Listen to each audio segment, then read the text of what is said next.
ನಮಸ್ಕಾರ ವೀಕ್ಷಕರೇ, ರೇಖಾ ಕನ್ನಡತಿ ಚಾನಲ್ಗೆ ಸ್ವಾಗತ. ಇಂದು ನಾವು ಉದ್ದಿನ ವಡೆ ಮಾಡುವ ವಿಧಾನವನ್ನು ತಿಳಿದುಕೊಳ್ಳೋಣ ಬನ್ನಿ. ಸಿಂಪಲ್ಲಾಗಿ ಮಾಡ್ಕೋಬೋದು, ಕರೆಕ್ಟಾಗಿ ಹೋಟೆಲ್ ಥರನೇ ಬರುತ್ತೆ. ಯಾವ ರೀತಿ ಮಾಡೋದು ಅಂತ ನಾನು ನಿಮಗೆ ಈ ಒಂದು ವಿಡಿಯೋದಲ್ಲಿ ಶೇರ್ ಮಾಡ್ತೀನಿ, ಬನ್ನಿ. ನಾನು ಉದ್ದಿನ ವಡೆ ಮಾಡೋದಕ್ಕೆ 1/4 kg ಆಗುವಷ್ಟು ಅಂದರೆ 750 ಗ್ರಾಮ್ ಆಗುವಷ್ಟು ಉದ್ದಿನ ಬೇಳೆನ ತೆಗೆದುಕೊಂಡಿದ್ದೀನಿ. ಅದಕ್ಕೆ 4 ಸ್ಪೂನ್ ಆಗುವಷ್ಟು ಅಕ್ಕಿಯನ್ನು ಸೇರಿಸ್ಬೇಕು. ಅಕ್ಕಿಯನ್ನು ಸೇರಿಸೋದ್ರಿಂದ ಗರಿಗರಿಯಾಗಿ ಬರುತ್ತೆ ಅನ್ನೋದಕ್ಕೋಸ್ಕರ ಅಕ್ಕಿಯನ್ನು ಸೇರಿಸ್ತಾ ಇದ್ದೀನಿ. ಇದನ್ನು 2 ಸತಿ ವಾಶ್ ಮಾಡಿ 4 ರಿಂದ 6 ಗಂಟೆಗಳ ಕಾಲ ನೆನೆ ಹಾಕೋಣ.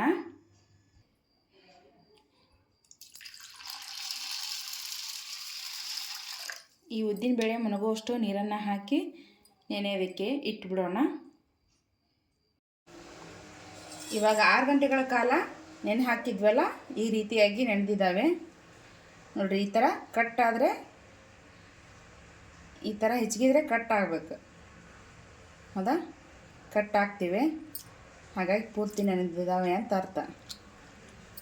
ಇವಾಗ ಮಿಕ್ಸಿ ಮಾಡ್ಕೊಳ್ಳೋಣ. ಇದನ್ನು ನುಣ್ಣಗೆ ರುಬ್ಕೊಂಬರ್ತೀನಿ. ಅವಶ್ಯಕತೆ ಬಿದ್ದರಷ್ಟೇ ನೀರು ಹಾಕಿ, ಇಲ್ಲಾಂದರೆ ಬೇಡ, ಗಟ್ಟಿಯಾಗಿಯೇ ರುಬ್ಕೊಂಬರ್ರಿ.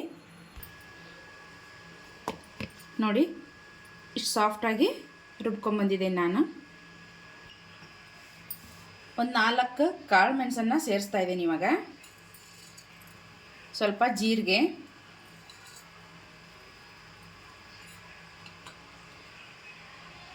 ರುಚಿಗೆ ತಕ್ಕಷ್ಟು ಉಪ್ಪನ್ನು ಸೇರಿಸೋಣ. ಇಲ್ಲಿ ಉಪ್ಪು ಜಾಸ್ತಿ ಹಿಡಿಯಲ್ಲ, ನೋಡ್ಕೊಂಡು ಸೇರಿಸ್ಕೊಳ್ಳಿ. ಉದ್ದಿನ ಹಿಟ್ಟು ಜಾಸ್ತಿ ಹಿಡಿಯಲ್ಲ ಅನ್ನೋದಕ್ಕೋಸ್ಕರ ಸ್ವಲ್ಪನೇ ಸೇರಿಸ್ಕೊಂಡಿದ್ದೀನಿ ನಾನು. ಹಾಗೆ ಕಟ್ ಮಾಡ್ಕೊಂಡ್ರಂಥ ಹಸಿರು ಮೆಣಸಿಕಾಯಿ, ಶುಂಠಿ ಒಂದಿಷ್ಟು 1 ಇಂಚ್ ಆಗೋಷ್ಟು ಶುಂಠಿನ ಕಟ್ ಮಾಡ್ಕೊಂಬಂದಿದ್ದೀನಿ. ಹಾಗೆ ಕಾಯಿ ತುರಿ, ಕರಿಬೇವಿನ ಸೊಪ್ಪನ್ನು ಕೂಡ ಕಟ್ ಮಾಡ್ಕೊಂಬಂದಿದ್ದೀನಿ. ಇವಾಗ ಎಲ್ಲವನ್ನು ಸೇರಿಸೋಣ.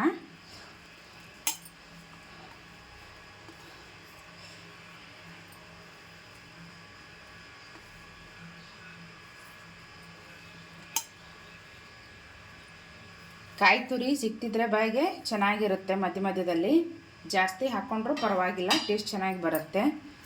ಇವನ್ನೆಲ್ಲನೂ ಒಂದು ಸತಿ ಮಿಕ್ಸ್ ಮಾಡಿ ಒಂದು 5 ನಿಮಿಷ ಹಾಗೆ ಬಿಟ್ಬಿಡೋಣ.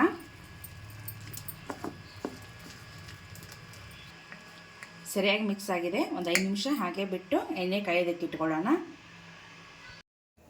ಹಿಟ್ಟು ನೆಂದಿದೆ. ಇವಾಗ ಕೈಗೆ ನೀರನ್ನು ಅಂಟಿಸ್ಕೊಂಡು ಈ ಥರ ಉಂಡೆಯನ್ನು ಮಾಡ್ಕೊಳ್ಳಿ. ಉಂಡೆಯನ್ನು ಮಾಡಿಕೊಂಡು ಈ ಥರ ಮಧ್ಯದಲ್ಲಿ ಹೋಲ್ ಮಾಡಿಕೊಂಡು ಬಿಡಬೇಕು.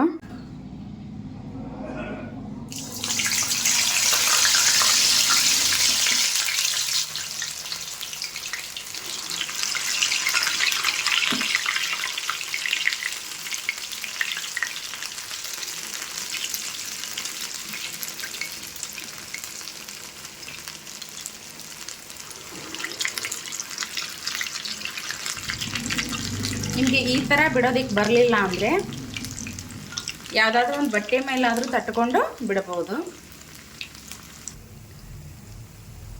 ನಿಮ್ಮ ಉದ್ದಿನ ಹಿಟ್ಟು ನೀರಾಗಿದ್ದರೆ 1 ಚಮಚದಷ್ಟು ಮೀಡಿಯಮ್ ರವೆಯನ್ನು ಸೇರಿಸ್ಬೋದು. ಹಿಟ್ಟು ಕರೆಕ್ಟಾಗಿದ್ದರೆ ಪರವಾಗಿಲ್ಲ. ಅತಿ ನಿಮಗೆ ರುಬ್ಬಬೇಕಾದ್ರೆ ನೀರಾಯಿತು ಒಂದು ವೇಳೆ ಅಂತಂದರೆ 1 ಸ್ಪೂನ್ ಆಗುವಷ್ಟು ಸೇರಿಸ್ಕೊಳ್ಳಿ. ನಾನು ಹಿಟ್ಟು ಕರೆಕ್ಟಾಗಿ ಬಂದಿದೆ, ಹಾಗಾಗಿ ನಾನೇನು ಇಲ್ಲಿ ಸೇರಿಸ್ಕೊಳ್ತಾ ಇಲ್ಲ. ಇವಾಗ ತಗೊಂಬಿಡೋಣ. ಆಮೇಲೆ ಇನ್ನೊಂದು ಸತಿ ಫ್ರೈ ಮಾಡಿ ತಗೊಳಕ್ಕೆ ಬರುತ್ತೆ.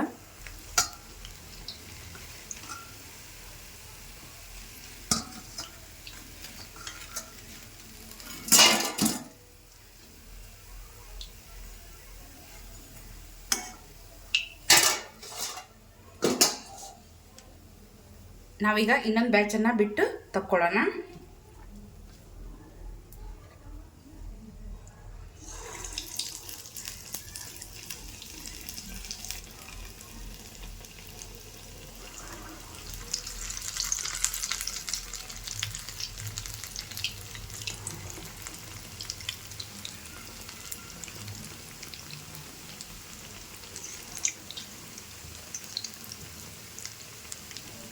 ಮೀಡಿಯಂ ಫ್ಲೇಮಲ್ಲೇ ಬೇಯಿಸ್ಕೊಳ್ಳಿ, ಇಲ್ಲಾಂದ್ರೆ ಒಳಗಡೆ ಹಸಿ ಹಾಗೆ ಉಳಿದ್ಬಿಡುತ್ತೆ.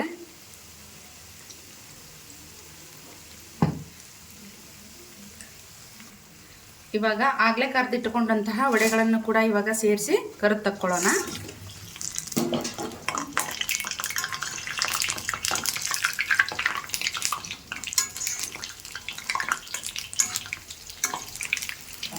ಸ್ವಲ್ಪ ಹೊಂಬಣ್ಣ ಬರೋವರೆಗನ ಕರೆದು ತಕ್ಕೊಳ್ಳೋಣ.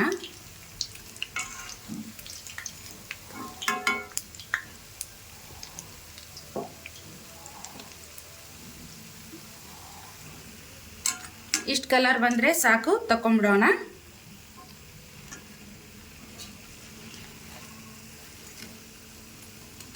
ನೋಡಿ ಎಷ್ಟು ಕರೆಕ್ಟಾಗಿ ಬಂದಿದೆ ಅಂತ.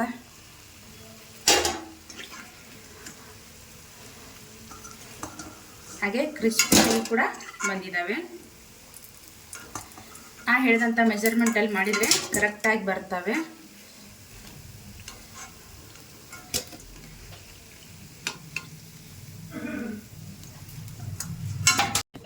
ನೋಡಿ ಯಾವ ಥರನಾಗಿ ಬಂದಿದೆ ಅಂತ. ನೀವು ಇದನ್ನು ಚಟ್ನಿ ಜೊತೆ, ಸಾಂಬಾರು ಜೊತೆ ತಿನ್ನೋದಕ್ಕೆ ಚೆನ್ನಾಗಿರುತ್ತೆ. ಹಾಗೆ ಕೂಡ ತಿನ್ನೋದಕ್ಕೆ ಚೆನ್ನಾಗಿರುತ್ತೆ. ಚಟ್ನಿ ಸಾಂಬಾರು ಜೊತೆ ತಿನ್ನೋದಕ್ಕೆ ಡಿಪ್ ಮಾಡಿಕೊಂಡು ಇನ್ನೂ ತುಂಬ ಚೆನ್ನಾಗಿರುತ್ತೆ.